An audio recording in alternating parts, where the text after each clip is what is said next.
আসসালামু আলাইকুম, কেমন আছেন সবাই? আশা করি ভালো আছেন। আলহামদুলিল্লাহ আমরাও ভালো আছি। আজকে আপনাদের দেখাবো বরিশালের একটা ঐতিহ্যবাহী খাবার গ্রাম অঞ্চলে, যেটা আগে অনেক বেশি প্রচলিত ছিল, জলটোবা। আগেরকার সময়ে বরিশালের মানুষ এটাকে জলটোবা নামেই বলতো। চিংড়ি মাছের জলটোবা, খাল বিল নদীর চিংড়ি মাছ ধরে আনলেই ছোট ছোট চিংড়িকে ধুয়ে বেছে পরিষ্কার করে এভাবে একদম পাটায় পিষে নিত। পাটায় এটাকে অনেক মিহি করে পিষিয়ে ফেলতে হবে, যাতে কোনো রকম আঁশ না থাকে। বাটার কাজ কমপ্লিট করে আমি চলে এসেছি এটাকে রান্নার প্রসেসিংয়ে। চুলায় কিছুটা পানি দেব, পানিটা ফুটে আসলে তার মধ্যে কিছু লবণ, সামান্য পরিমাণ হলুদ এবং সামান্য পরিমাণ মরিচের গুঁড়ো দিব, যতটুকু ঝাল আমরা খাবো ঠিক ওই পরিমাণ। এবার বেটে রাখা চিংড়ি মাছের সাথে হালকা কিছুটা লবণ মিশিয়ে ছোট ছোট বড়ার মতো করে পানিটাতে দিয়ে দেব। যতটুকু চিংড়ি মাছ বাটা ছিল সব কটাকে ছোট ছোট বড়ার সাইজ করে এখানে দিতে হবে। দেওয়া কমপ্লিট করে এবার নেড়ে একটু ঢেকে দিব। ঢেকে দেওয়ার পর অবশ্যই অপেক্ষা করব একটা পাশ সেদ্ধ হওয়ার জন্য। এবার আমি ঢাকনা তুলে দেখব, উল্টে দেখব এই পাশটা সেদ্ধ হয়েছে কিনা। যদি সেদ্ধ হয়ে থাকে এভাবে সব কয়টা বড়া উল্টে দিতে হবে। উল্টে দিয়ে আবার কিছুক্ষণের জন্য ঢেকে দেব।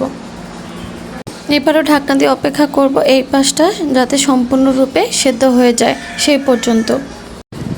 সম্পূর্ণ বড়াগুলো আমার খুব ভালোভাবে সেদ্ধ হয়ে গিয়েছে।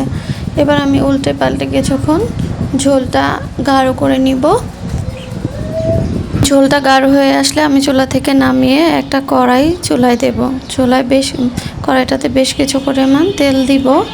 এবার তেলটা গরম হওয়ার জন্য অপেক্ষা করব।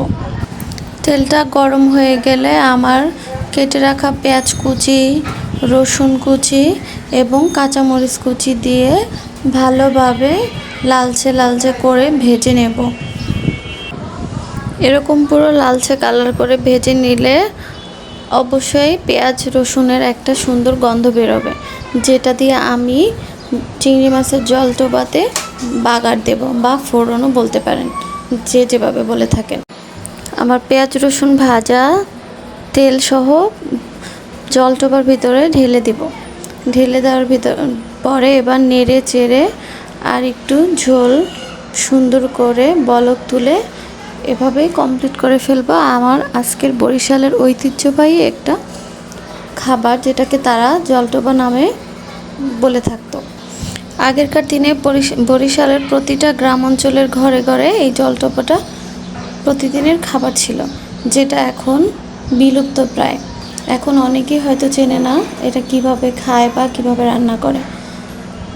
এই তো ছিল আজকের আমার এই রেসিপি। যদি কারো ভালো লাগে অবশ্যই কমেন্টস করে যাবেন এবং ট্রাই করবেন।